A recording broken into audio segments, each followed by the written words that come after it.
नमस्कार, आप देख रहे हैं द न्यूज़ हाउस और आपके साथ मैं हूं दीपेश जैन। दूसरों की जान बचाने वालों को ही अगर अपनी जान के लाले पड़ जाएं तो सोचिए ज़रा क्या होगा। अफसोस कि मध्य प्रदेश में कुछ ऐसा ही हो रहा है, जहां मुसीबत की इस घड़ी में जो फ्रंट लाइन फाइटर्स हैं, खुद उन्हीं की जान के साथ शासन और प्रशासन खिलवाड़ कर रहा है। अव्यवस्था का आलम यह है कि जो एम्बुलेंस 108 के चालक हैं वो बिना सुरक्षा किट के अपनी ड्यूटी करने को मजबूर हैं और ऐसे में उनकी जान के साथ साफ तौर पर खिलवाड़ हो रहा है। देखिए हमारे सहयोगी दीपा श्रीवास्तव की ये खास रिपोर्ट।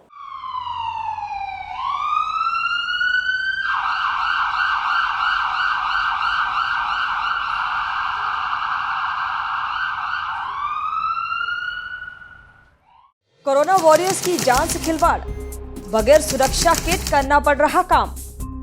बड़ा सवाल, दूसरों की हिफाजत करने वाले आखिर कब तक सरकारी लापरवाही का होंगे शिकार।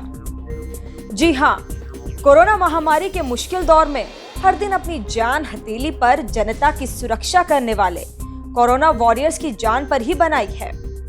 सरकारी लापरवाही का आलम यह है कि जिन पर दूसरों को संक्रमण से बचाने की जिम्मेदारी है, अब वो लोग ही संक्रमित हो रहे हैं। दरअसल प्रदेश भर में इस जानलेवा वायरस से निपटने के लिए स्वास्थ्य विभाग के तहत चल रही 108 एम्बुलेंस के कर्मचारी दिन रात मेहनत कर रहे हैं। संदिग्ध मरीजों को अस्पताल लाने और क्वारंटीन में भेजने का जिम्मा भी इन्हीं का है। बावजूद इसके इन एम्बुलेंस के चालकों की सुरक्षा में किस कदर लापरवाही बरती जा रही है, इसकी तस्वीर आप खुद देख लीजिए। एम्बुलेंसों में भी काफ़ी संक्रमण देखने को मिल रहा है। काफ़ी एम्बुलेंसों के मरीज पूरे प्रदेश भर में, क्योंकि एक तो जानकारी का अभाव कम, दूसरा पीपी किट, सैनिटाइज़र वगैरह इन सब चीज़ों का अभाव जो कि कर्मचारियों को नहीं मिल पाया है। इस कारण से पूरे प्रदेश में काफ़ी कर्मचारी संक्रमित हो गए। मुरैना, ग्वालियर, टीकमगढ़ और ऐसे करके होशंगाबाद, बैतूल, यानी ऐसे मध्य प्रदेश का ऐसा कोई जिला नहीं बचा होगा जहाँ पे कर्मचारी संक्रमित नहीं हुआ। ये अभाव है पीपी किट का, सैनिटाइजेशन का। एम्बुलेंस सैनिटाइज नहीं हो रही, अगर पेशेंट को लेकर आ रही है उनका बिल्कुल रखरखाव नहीं रखा जा रहा है। तो सुना आपने, खुद को संवेदनशील बताने वाली सरकार के राज में 108 एम्बुलेंस के पायलटों को अपनी सुरक्षा के लिए मूलभूत सुविधाएं तक नसीब नहीं है। उन्हें बगैर पीपीई किट, दस्ताने और सैनिटाइजर के ही काम करने को मजबूर होना पड़ रहा है।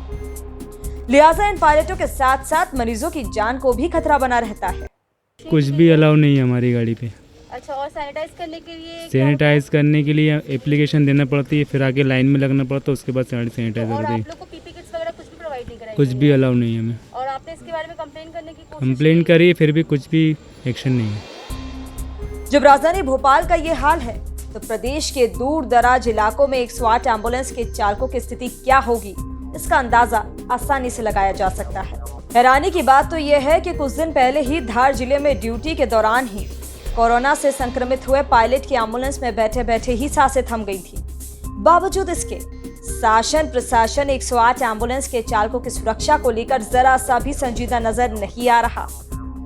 मध्य प्रदेश में 700 से अधिक 108 चल रही है, जबकि राजधानी भोपाल में 17 एम्बुलेंस दौड़ रही है।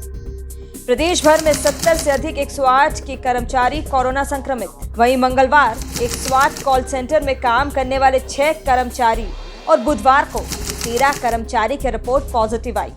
कुल मिलाकर देश प्रदेश में कोरोना का कहर दिन ब दिन बढ़ता जा रहा है। चिंता की बात यह है कि कोरोना संक्रमितों में एक बड़ी संख्या उन लोगों की भी है जो दूसरों को इससे बचाने के लिए रात दिन लड़ रहे हैं। ऐसे में सवाल भी यही है, आखिर इन कर्मचारियों की सुरक्षा की जिम्मेदारी किसकी है और इनकी सुरक्षा में की जा रही घोर लापरवाही का जिम्मेदार कौन है। तो ये है 108 एम्बुलेंस की हकीकत, जहां पायलट मरीजों को तो जल्द से जल्द इलाज दिलाने में सहायता करते हैं, लेकिन वहीं उनकी सुनने वाला कोई नहीं। कैमरा पर्सन अर्पण के साथ Deepa Srivastava, the news house, Bhopal.